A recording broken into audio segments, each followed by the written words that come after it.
Let's talk about the BBC now, though, because, of course, they've been in terrible trouble since a week ago Monday when they put out that ludicrous documentary, so-called documentary about Gaza, which was called How to Survive a War Zone. Let's talk to Rebecca Ryan now, Campaign Director for Defund the BBC. Rebecca, very good morning to you.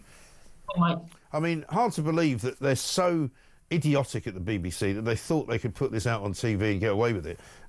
Because now it turns out that not only did they fail to tell everybody that Abdullah, the young boy who was the narrator of the show, was actually the son of a Hamas operative, not only did they hire a cameraman who it turned out was supportive of the Hamas attack on October the 7th of 2023, it now turns out that they were actually changing what people were saying on the show when they were in praise of Jihad, when they talked about Jihad against the Jews. They just kind of made it look as if they'd said something else and changed the subtitles. It's absolutely awful, isn't it? And the thing is, the BBC can't claim that they didn't know. Somebody's gone through and checked this. Right. Somebody's done sort of the subtitles, and then literally it's just full of blatant anti-Semitism and calls for jihad against the Jews, and they've just sort of replaced the words for sort of calling, when they've said Jews, they've said Israel. So they've deliberately manipulated the messaging of this. But the thing is, there's people in this country who don't need the subtitles, who understand what's being said and understand the sort of call to jihad against Jews. So it's blatant anti-Semitism being broadcast on, in the UK using licence fee payers' money. And that's really disturbing. They are bullying people on the doorsteps in Britain who don't want to be paying for this, but they're being intimidated into paying the BBC. And then that money, £400,000 went to well, we don't know if it went directly towards Hamas, but they still haven't answered that question, have they? So a huge chunk of cash from licence fee payers has been used for this propaganda for a terrorist organisation. It's outrageous. It really is outrageous, because this has got to be more than a Tim Davie problem now, because surely what he means here is that you've got commissioning editors, you've got presumably legal departments, you've got, the usual processes that everything goes through in an organisation like the BBC before something goes to air. They presumably have an ethics department of some kind or other. I mean, you can't just change what people say and call it a documentary, because that makes it propaganda. It makes it untrue. It makes it fiction, basically. Exactly, and this is the thing with the BBC. They're so arrogant and so sort of insular in their kind of liberal metropolitan worldview that they haven't even considered. Well, either there's two options: either they haven't even considered it because they're so arrogant, or they have considered it and they've just thought, you know what, we're just going to put this out anyway. And both situations are completely unacceptable when they're using licence fee payers' money. Right. I mean, I'm struggling. I was speaking earlier on the show today to another guest. I'm struggling to see how Tim Davie can kind of survive this, really, because, I mean, it's not exactly the first scandal he's been embroiled in since he's been Director General. And, it seems to me that this should be the final straw, shouldn't it? Absolutely. I mean, it's completely unacceptable for this to carry on, and it doesn't make any difference if we've got Kemi and we've got Labour sort of saying, oh, we're going to have a stern word. It makes no difference when they have a stern word with the BBC. We all know that. And we all know that Tim Davie's still sitting there, and what has he actually done to challenge bias? Well, exactly right. And also, who the hell are they employing that thinks that this is an appropriate way to run a television company and an appropriate way to produce documentaries? I mean, what else have they been doctoring that we don't know about?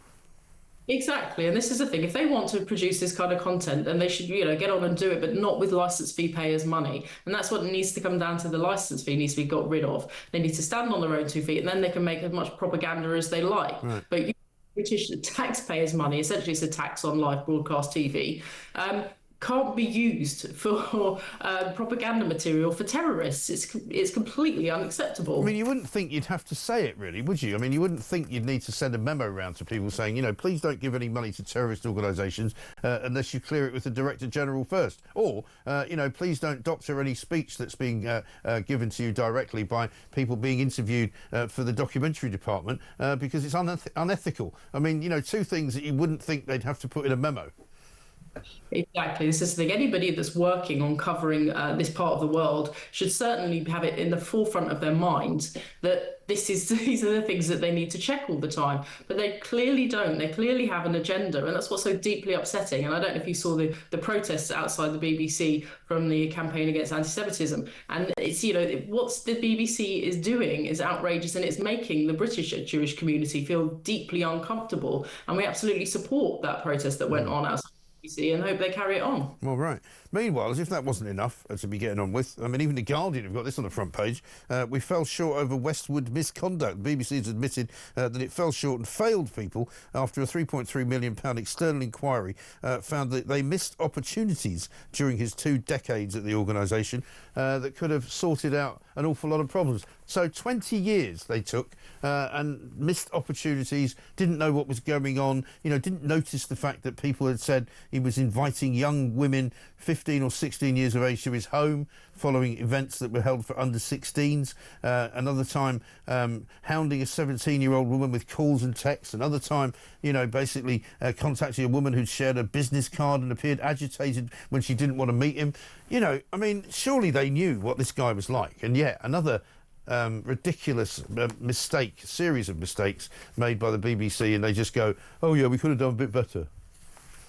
Absolutely, but this is just one in a long line of sexual predators who the BBC have promoted and given a platform to and done nothing about for decades. You know, and you have to wonder why they're releasing this story at this time, and it's, you know, most likely to be a sort of dead cat bounce while they've got a big news story going on about Hamas. Either one's trying to detract from the other, or they're just trying to get this out while they're, you know, already under fire for some other bigger story. But yeah, nobody believes that the BBC are going to do anything about these guys, you know. No. The so-called star, what do they call them? Their talent. Yes. That's it. Well, again, the accusations being made by people in the office that worked with this guy, saying, you know, he seemed to be very tight in with the controllers. He seemed to be very good, happy with the management. The management seemed very happy with him. They didn't really want to know. Exactly. Well, this is the problem, and they treat their talent, so-called talent, with these sort of complete carte blanche to do whatever they want. And we've seen over and over again with, you know, Rolf Harris, Savile, Hugh Edwards. They've all got this behaviour, and the BBC just turns a blind eye. It's a cultural issue that they've got within the organisation, and nobody has any faith that they're going to do anything about it. No, or that it's even going to change. I mean, I was talking to a journalist about this earlier on in the day, who said, you know, there's a sort of level of management inside the BBC who think of themselves as more or less untouchable. You know, they think they can always get a new director general, or, you know, the heads might roll above them or below them, but where they are, they stay exactly where they are. Exactly. And the thing is, it's the culture of the BBC that they believe they're untouchable. And that is all brought about by this licence fee. And what they've got is this sort of like a guaranteed income, and they can do what they like. And they're not accountable to the people that are forced to pay for them. And that's what needs to come to an end. If you get rid of the licence fee, then the BBC will be answerable to its audience. And some people might want to pay for it, and a lot of people won't want to pay for it. And then, you know, people like Westwood will be dealt with a lot quicker. But the BBC just carries on as business as usual.